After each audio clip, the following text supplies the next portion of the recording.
जुहू सारख्या एका लॅविश एरियामध्ये असणारं एक मोठं गजबजलेलं 5 स्टार हॉटेल. 20-30 वर्षांपूर्वी त्या हॉटेलमध्ये लोकांची, परदेशी लोकांची, सिनेसृष्टीतल्या मोठ्या मोठ्या स्टार्सची अगदी लयलूट असायची. पण आज मात्र ते हॉटेल फक्त एक बंद इमारत आहे. तुटलेल्या खिडक्या, पडलेल्या भिंती, इतकी वाताहत त्या हॉटेलची कशामुळे झाली असेल? आपण जाणून घेणार आहोत माझ्या आजच्या कथेमध्ये. पण कथा सुरू करण्याआधी अशाच काही हॉरर, मिस्टिरियस आणि अज्ञात गोष्टी ऐकण्यासाठी माझ्या अज्ञात गोष्टी या चॅनलला नक्की सबस्क्राईब करा. नमस्कार, मी योगिता सागर शिंदे आणि अज्ञात गोष्टी या माझ्या युट्यूब चॅनलमध्ये तुम्हा सगळ्यांचं पुन्हा एकदा खूप खूप स्वागत आहे. आजची आपली कथा आहे ती मुंबईमधल्या जुहू या भागामध्ये असणाऱ्या एका पंचतारांकित हॉटेलची आहे. आता काही कारणास्तव त्या हॉटेलचं खरं नाव मी तुम्हाला सांगू शकत नाही, पण तरीही तुम्ही बऱ्याच ठिकाणी न्यूज मध्ये किंवा व्हिडिओज मध्ये या हॉटेल बद्दल नक्कीच ऐकलं असेल. तर काय आहे नक्की या हॉटेलची गोष्ट? आता या हॉटेलचं जे ग्राउंड आहे तिकडे बरेचसे कॉर्पोरेट इव्हेंट्स होत असतात किंवा मोठमोठ्या वेडिंग पार्टीज, मॅरेज पार्टीज होत असतात. तर अशीच एक पार्टी इथे सुरू होती आणि त्या पार्टीमध्ये गेस्ट म्हणून दिल्लीवरून एक मुलगी, जिचं नाव होतं स्मिता, ती आली होती. स्मिता ही कॉलेजमध्ये शिकणारी मुलगी होती आणि तिला अशा ह्या पॅरानॉर्मल ऍक्टिव्हिटीज मध्ये फार इंटरेस्ट होता. या हॉटेल बद्दल तिने बऱ्याच गोष्टी ऐकलेल्या होत्या आणि इथे फक्त जायला मिळेल म्हणून तिने ती पार्टी अटेंड केली. पार्टी सुरू झाली, सगळे गेस्ट खाण्यापिण्यामध्ये गुंग होते, पण स्मिता मात्र हॉटेलमध्ये कसं जाता येईल याचाच विचार करत होती. काहीतरी कारण काढून ती सगळ्यांपासून लांब गेली आणि तिने हॉटेलमध्ये एंट्री केली. बऱ्यापैकी व्यवस्थित असणारे ते हॉटेल आतमध्ये पूर्ण अंधार होता, पण तिकडची लिफ्ट, तिकडच्या पायऱ्या या ठिकाणं शोधून तिने वरती जाण्याचा प्रयत्न केला. लिफ्ट मध्ये एंटर केल्यानंतर कोणतंही बटन दाबण्याआधी ती लिफ्ट सुरू झाली आणि सरळ 3ऱ्या माळ्यावरती जाऊन थांबली. 3ऱ्या माळ्यावरती उतरली. आपल्या मोबाईलच्या टॉर्चच्या मदतीने तिने इकडे तिकडे बघण्याचा प्रयत्न केला. तिला फक्त हेच जाणून घ्यायचं होतं की इतकं चांगलं 5 स्टार हॉटेल हे कुठल्या कारणामुळे बंद आहे आणि या हॉटेल बद्दल ज्या काही गोष्टी तिने ऐकलेल्या होत्या त्या खऱ्या आहेत का, त्या जाणून घेण्याचा प्रयत्न करत ती चालत होती. त्या माळ्यावर खूप साऱ्या रूम्स होत्या आणि एका रूमच्या समोर आल्यावर मात्र ती थबकली. तिला असं काहीतरी जाणवलं की तिच्या मनाने तिला कौल दिला की तिने जे ऐकलंय ते कदाचित खरं असू शकतं. आणि त्यानंतर काही वेळाने मात्र अशी एक अघटित घटना घडली जिचा कुणीच विचार केला नव्हता. त्या 3ऱ्या माळ्यावरच्या एका रूमच्या खिडकीमध्ये स्मिता उभी असलेली सर्वांना दिसत होती. ती मोठमोठ्याने ओरडत होती, प्लीज मला वाचवा, प्लीज मला वाचवा. पण कुणीही काहीही करण्याच्या आधी त्या खिडकीतून तिने सरळ उडी मारली आणि ती हे जग सोडून गेली. हजारो लोकांनी या गोष्टीला विटनेस केलं होतं.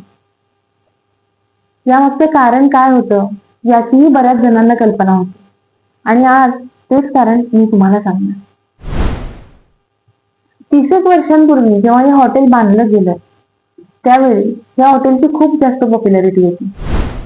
बऱ्याचशा फिल्मचं शूटिंग तिकडे व्हायचं, खूप सारे फॉरेनर्स तिकडे स्टे करण्यासाठी यायचे, कारण जुहू मध्ये अगदी बीच वरती असणार हे हॉटेल. हॉटेलच्या खिडकीमध्ये, एखाद्या रूमच्या खिडकीमध्ये उभं राहिलं तर समोर अगदी फेसाळणारा समुद्र दिसायचा. आणि त्याच हॉटेलमध्ये स्टे करण्यासाठी एक फॉरेनर, जिचं नाव एलिना होतं, ती आली. एलिनाला बीचेस खूप आवडायचे.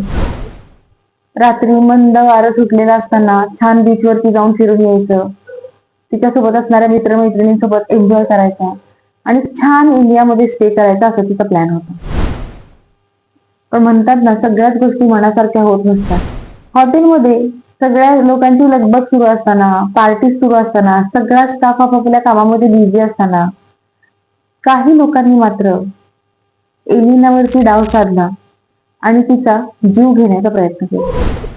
त्या लोकांच्या तावडीतून स्वतःला वाचवण्याचा प्रयत्न करत असताना 3ऱ्या माळ्यावरच्या 302 या खोलीच्या खिडकीतून एलिनाचा तोल गेला आणि ती सरळ खाली जमिनीवरती कोसळली. ती फॉरेनर असल्यामुळे या प्रकरणाची बरीच चर्चा झाली, पण हॉटेल स्टाफने हे प्रूव्ह केलं की एलिना ही खूप जास्त नशेमध्ये होती आणि खिडकीत असताना तोल गेल्यामुळे ती तिथून पडली आणि ती हे जग सोडून गेली. फारसे काही पुरावे न मिळाल्यामुळे ही केस तिथेच क्लोज झाली. पण त्यानंतर मात्र एक वेगळा तांडव त्या हॉटेलमध्ये सुरू झाला. रात्री अपरात्री कुणाच्या तरी पळण्याची चाहूल त्या हॉटेलमध्ये लागायची. 3ऱ्या माळ्यावरच्या रूमचे दरवाजे ठोठवले जायचे, पण दरवाजे उघडून बघितल्यावर बाहेर मात्र कुणीच नसायचं. कुणीतरी ओरडण्याचा, किंचाळण्याचा, मदतीसाठी हाक दिलेलाचा आवाज यायचा, पण प्रत्यक्षात मात्र कुणीच दिसत नव्हतं. हॉटेलमध्ये राहायला येणारी लोक घाबरून हॉटेल सोडायला लागली. या अशाच प्रकारामध्ये कितीतरी लोकांचे भीतीमुळे जीव सुद्धा गेले आणि मग मात्र ते हॉटेल कायमसाठी सील करण्यात आले. आता ते हॉटेल पूर्णपणे बंद आहे. आतमध्ये एंटर करण्यास सक्त मनाई आहे. हॉटेलचा बाहेरचा जो भाग आहे तिथे फक्त काही पार्टी किंवा काही इव्हेंट्स होत असतात. सगळ्यांची नजर चुकवून स्मिताने जे धाडस केलं त्याचे परिणाम तिला भोगावेच लागले. त्यामुळं हे हॉटेल जे आहे ते जुहू मधलं हॉन्टेड 5 स्टार हॉटेल म्हणून ओळखलं जातं. आता तिथे परवानगीशिवाय कुणी जाऊ शकत नाही किंवा कदाचित जीवाच्या भीतीने कुणी जाण्याचा प्रयत्नही करत नाही, कारण तिथे जाणाऱ्या जवळपास प्रत्येक व्यक्तीला माहित आहे की तिथे एलिना अजूनही वाट बघते तिला जस्टिस मिळणे. आत्ताही त्या हॉटेलमध्ये जाण्याचं कुणी धाडस करत नाही,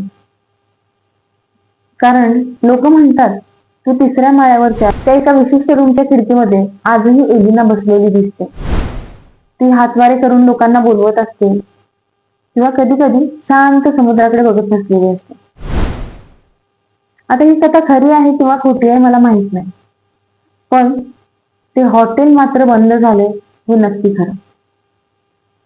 आशा आहे तुम्हाला माझी आजची कथा आवडली असेल. माझ्या कथेला नक्की लाईक करा, शेअर करा, माझ्या चॅनेलला सबस्क्राईब करा. आपण भेटूया पुन्हा अशा एका नवीन कथेसोबत. तोपर्यंत धन्यवाद.